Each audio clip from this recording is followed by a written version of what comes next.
আসসালামু আলাইকুম বন্ধুরা, কেমন আছেন সবাই? আশা করছি আপনারা সবাই ভালো আছেন। তো চলুন বন্ধুরা, আজকের এই ভিডিওটা শুরু করা যাক। আজকের প্রথম খবরটা হলো শোলগই হত্যাকাণ্ড, আটক ব্যক্তিকে রিমান্ডে নিল পুলিশ। শোলগইয়ের গোপালক হত্যাকাণ্ডে জড়িত সন্দেহে এক ব্যক্তিকে আটক করল পুলিশ। শনিবার আদালতে তুলে দুদিনের রিমান্ডে নেয় বাজারিছড়া থানার পুলিশ। শুক্রবার বিকেলে আটক করে 40 বছর বয়স গুলাবগুয়ালা নামে এক যুবককে থানায় নিয়ে আসে পুলিশ।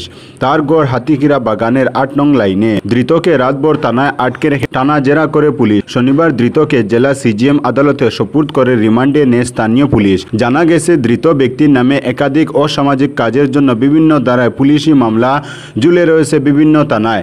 স্থানীয় হওয়ার সুবাদে এই ব্যক্তিটি সময়ে সময়ে নিহত গোপালকের কাছ থেকে চা বাগানের গরু চড়ানোর জন্য গুন্ডা ট্যাক্স আদায় করত বলে অভিযোগ। মৃতের পরিবারের লোকসহ পুলিশের ধারণা, এই ব্যক্তি সামান্য টাকার লোভে গোপালক একা পেয়ে হত্যা করে তার মোবাইল ফোন ছিনিয়ে নিয়ে অন্যত্র বিক্রি করেছে। এ ঘটনার পর পুলিশি তদন্তে দফায় দফায় বেশ কয়েকজনকে আটক করে থানায় নিয়ে গেলেও প্রাথমিক তদন্ত শেষে এদের ছেড়ে দেওয়া হয়। উল্লেখ্য, মঙ্গলবার সকালে হাতিখিরা বাগানের 8 নং ডিভিশনের পাশে গো চড়াতে যান শোলগই বাজার 11 নং লাইনের বাসিন্দা 65 বছর বয়সী বৃদ্ধ সুশীল চন্দ্র ঘোষ। কিন্তু তিনি বিকাল 3টে পর্যন্ত বাড়ি না ফেরায় উৎকণ্ঠায় পড়েন পরিবারের লোকেরা। বুধবার সকালে বাড়ি থেকে প্রায় 5 কিলোমিটার দূরবর্তী হাতিখিরা বাগানের 8 নং ডিভিশনের 13 নং সেকশনের একটি জলাশয়ে ভাসতে দেখে পুলিশে খবর দেন। পরে পুলিশ সহ সিও তদন্তে নেমে মৃতদেহ উদ্ধার করে ময়না তদন্তের জন্য শিলচর মেডিকেল কলেজ ও হাসপাতালে প্রেরণ করেন। মৃতের শরীরে একাধিক ধারালো দায়ের কূপ ও হাত দুটি ভাঙ্গা পাওয়া গেছে, ফলে তাকে খুন করা হয়েছে বলে স্পষ্ট ধারণা স্থানীয়দের। আজকের পরবর্তী খবরটি হলো উত্তর কৃষ্ণপুরে জল নিষ্কাশনের উদ্যোগ সুনাই বিধায়কের। অতিষ্ঠ হয়ে মঙ্গলবার থেকে অনির্দিষ্টকালের 306 নং জাতীয় সড়ক অবরোধের প্রস্তুতি নিচ্ছিল কয়েকটি সংগঠন। এমনকি শনিবার সন্ধ্যায় সাংবাদিক সম্মেলন করে এই সিদ্ধান্তের কথা জানিয়েছিল সংগঠনগুলোর কর্মকর্তারা। কিন্তু এর আগেই অর্থাৎ রবিবার সকালেই জাতীয় সড়কের উত্তর কৃষ্ণপুরের জমা জল নিষ্কাশনে উদ্যোগ নিলেন সুনাইর বিধায়ক করিমউদ্দিন বরবুইয়া। ব্যক্তিগত উদ্যোগে জাতীয় সড়কের জমা জল নিষ্কাশনের ব্যবস্থা করে জেলা প্রশাসন ও সরকারের তীব্র সমালোচনা করেন বিধায়ক। গুরুত্বপূর্ণ সড়কে মাস দিন থেকে চলাচলে জনগণ হয়রানির শিকার হলেও টনক নড়েনি জেলা প্রশাসন ও বিভাগীয় কর্মকর্তাদের বলে অভিযোগ করেন তিনি। এদিন বিধায়ক জেলার উন্নয়নমূলক কাজে ডিসির তৎপরতা নেই বলে গুরুতর অভিযোগ তুলেন তিনি। বহুদিন থেকে আউলিয়াবাজার সংলগ্ন শিলচর আইজল জাতীয় সড়ক জমা জলের তলায় নিত্যযাত্রীরা তীব্র ভোগান্তির মধ্যে রয়েছেন, কিন্তু প্রশাসন ও সংশ্লিষ্ট বিভাগ দর্শকের ভূমিকা পালন করছেন। এ নিয়ে জেলাশাসক ও সরকারকে ধিক্কার জানান তিনি। এদিন NHIDCL এর ম্যানেজার সৌনাথ শীল সহ অন্যান্যরা উপস্থিত ছিলেন। উল্লেখ্য, বৃষ্টি শুরু হওয়ার দিন থেকেই জাতীয় সড়কের এই অংশে জমা জলের সমস্যায় ভুগছিলেন এলাকার জনগণ সহ দক্ষিণ কাছাড়ের মানুষ। প্রতিনিয়ত দুর্ঘটনার শিকার হচ্ছিলেন সাধারণ মানুষ। ভয়াবহ রূপ ধারণ করে অংশটি। গর্তে পড়ে ই রিক্সা, ই অটো ও দ্বিচক্র যান প্রায় প্রতিদিন দুর্ঘটনার কবলে পড়ছে। অত্যন্ত ঝুঁকি নিয়ে সড়কের এ অংশটি পারাপার করতে হয় স্কুল কলেজে ছাত্রছাত্রী, নিত্যযাত্রী ও সড়ক ধরে চলাচলকারী মানুষকে। প্রায় 4 মাস থেকে এই সমস্যায় ভুগছেন। বেশ কয়েকবার প্রতিবাদ জানিয়ে জল নিষ্কাশনের দাবি জানানো হয়, কিন্তু একই কর্ণপাত করেনি। শুক্রবার জুম্মার নামাজ থেকে বের হয়ে সামাজিক মাধ্যমে খুব তুলে ধরেছিলেন স্থানীয় লোকরা। শনিবার অঞ্চলের বেশ কয়েকটি সংগঠন একত্রিত হয়ে সাংবাদিক সম্মেলন করে অবরোধ কর্মসূচির কথা জানায়। তারা বলেন, দুদিনের মধ্যে জল নিষ্কাশনের ব্যবস্থা না হলে মঙ্গলবার থেকে অবরোধ গড়ে তুলবেন। রবিবার বিধায়ক নিজে উদ্যোগ নেওয়ায় সংগঠনের পক্ষে সাইদুল ইসলাম চৌধুরী বাপ্পি ধন্যবাদ জানিয়েছেন। আজকের পরবর্তী খবরটি হলো সংবিধান ও গণতন্ত্রে আস্থা রাখায় দেশবাসীকে মন কি বাতে ধন্যবাদ মোদির। তৃতীয়বার ক্ষমতায় আসার পর ফের শুরু হলো প্রধানমন্ত্রী নরেন্দ্র মোদির মন কি বাত। রবিবার অনুষ্ঠিত হয়েছে 111তম পর্ব। এদিনের পর্বের শুরুতেই এনডিএ সরকারকে পুনর্নির্বাচিত করার জন্য ভোটারদের ধন্যবাদ জানান তিনি। প্রধানমন্ত্রী বলেন, আমাদের সংবিধান এবং দেশের গণতান্ত্রিক ব্যবস্থার প্রতি অটুট আস্থা প্রকাশের জন্য দেশবাসীকে ধন্যবাদ জানাই।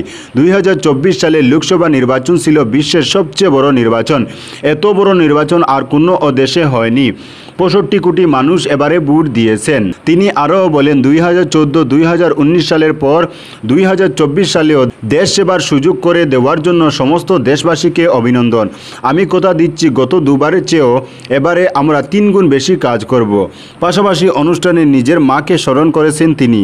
মায়ের প্রতি বিশেষ শ্রদ্ধা জানিয়ে তিনি বলেন, মায়ের নামে একটি গাছ লাগাতে হবে। আমিও মায়ের নামে একটি গাছ লাগিয়েছি। মাতৃভূমির যত্ন নিন, তিনিও আমাদের মায়ের মতো যত্ন নেবেন। আজকের পরবর্তী খবরটি হলো সমুদ্রে ভাসতে থাকা বোতলের তরল মদ ভেবে খেয়ে মৃত্যু 4 জেলের। সমুদ্রে ভাসতে থাকে কিছু বোতল, ওই বোতলগুলো কুড়িয়ে মাছ ধরার নৌকায় তোলা হয়। পরে মদ ভেবে এসব বোতলে থাকা অজানা তরল পান করে 4 জেলের মৃত্যু হয়েছে।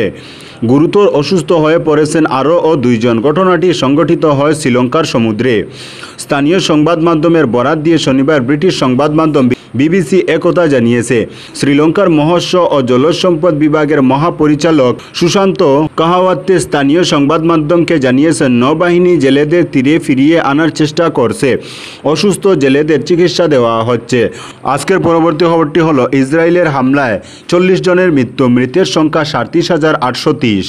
ফিলিস্তিনের অবরুদ্ধ গাজা ভূখণ্ডে ইসরায়েলি বর্বর হামলায় আরও 40 ফিলিস্তিনি নিহত হয়েছেন। এতে করে উপত্যকাটিতে নিহতের মোট সংখ্যা ছাড়িয়ে গেছে 37,830 জন। এছাড়া গত বছরের অক্টোবর থেকে চলা এই হামলায় আহত হয়েছেন আরও প্রায় 87,000 ফিলিস্তিনি। অনেক মানুষ এখনও ধ্বংসস্তূপের নিচে এবং রাস্তায় আটকা পড়ে আছেন, কারণ উদ্ধারকারীরা তাদের কাছে পৌঁছাতে পারছেন না। মূলত গাজায় অবিলম্বে যুদ্ধবিরতির দাবি জানিয়ে জাতিসংঘের নিরাপত্তা পরিষদের প্রস্তাব সত্ত্বেও ইসরায়েল অবরুদ্ধ এই ভূখণ্ডে তার নৃশংস আক্রমণ অব্যাহত রেখেছে। আজকের পরবর্তী খবরটি হলো হরিদ্বারে গঙ্গায় ভেসে গেল একের পর এক গাড়ি। বর্ষা আসতেই বিপত্তি উত্তরাখণ্ডে। টানা 2 দিনের বৃষ্টিতে গঙ্গায় জলস্তর বৃদ্ধি। তার জেরেই শনিবার হরিদ্বারে গঙ্গায় ভেসে গেল একের পর এক গাড়ি। ইতিমধ্যেই গঙ্গায় তলিয়ে যাওয়া গাড়ির ভিডিও সমাজ মাধ্যমে ছড়িয়ে পড়েছে। বৃহস্পতিবার বর্ষা প্রবেশ করেছে উত্তরাখণ্ডে। একটানা ভারী বৃষ্টিতে ফুঁসছে গঙ্গা। হরিদ্বারের গঙ্গাধারের বহু বাড়ি জলমগ্ন। এই এলাকাগুলিতে সতর্কতা জারি করেছে প্রশাসন। শনিবার মৌসুম ভবন জানিয়েছে 4 জুলাই পর্যন্ত উত্তরাখণ্ডের একাধিক জেলায় ভারী থেকে অতি ভারী বৃষ্টির পূর্বাভাস রয়েছে। কমলা সতর্কতা জারি করা হয়েছে। এর ফলে পাহাড়ি এলাকায় ধস নামার সম্ভাবনাও রয়েছে। ধসের আশঙ্কা থাকা এলাকাবাসীদের সতর্ক করেছে প্রশাসন। আজকের পরবর্তী খবরটি হলো ইসাবিল এইচএস স্কুলের সহকারী শিক্ষিকাকে বিদায়ী সংবর্ধনা। চাকরি অবসর গ্রহণ করলেন পাতারকান্দি শিক্ষাখণ্ডের PM শ্রী ইসাবিল এইচএস স্কুলের সহকারী শিক্ষিকা কল্পনা রানী দেবী। এ উপলক্ষে শনিবার স্কুল কার্যালয়ে SMDC সভাপতি রমেশ কানুর পৌরোহিত্যে এক বিদায়ী সংবর্ধনা সভা অনুষ্ঠিত হয়। অনুষ্ঠানের শুরুতে সদ্য অবসরপ্রাপ্ত শিক্ষিকাকে মানপত্র ও শাল পরিয়ে বরণ করা হয়। পরে পর্যায়ক্রমে অতিথিদের বরণ করা হয়। অতঃপর মানপত্র পাঠ করেন স্কুলের শিক্ষক রতনলাল কানু। পরে বিদায়ী শিক্ষিকার কর্মময় জীবন নিয়ে আলোকপাত করে দীর্ঘ বক্তব্য পেশ করেন মৃগাঙ্ক মৌলিনাথ। আজকের পরবর্তী খবরটি হলো স্কুলের রাস্তার জন্য বালু পাথর দিল হেল্প ফর UNGO। সুনাই শিক্ষাখণ্ডের অধীন সৈয়দপুর দ্বিতীয় খণ্ডে 302 নং LP স্কুলের রাস্তাটির সংস্কার কাজে হাত দিল সোনাবাড়িঘাটের বেসরকারি সামাজিক সংস্থা হেল্প ফর ইউ। স্কুল পরিচালন সমিতির সভাপতি শিলারানী রায়ের আবেদনে সাড়া দিয়ে NGOর কর্মকর্তারা রাস্তাটি সংস্কারে এগিয়ে আসেন। তো বন্ধুরা, আজকের জন্য এতটুকু। পরবর্তী কোনো নতুন ভিডিওতে দেখা হবে, তখন অবধি ধন্যবাদ।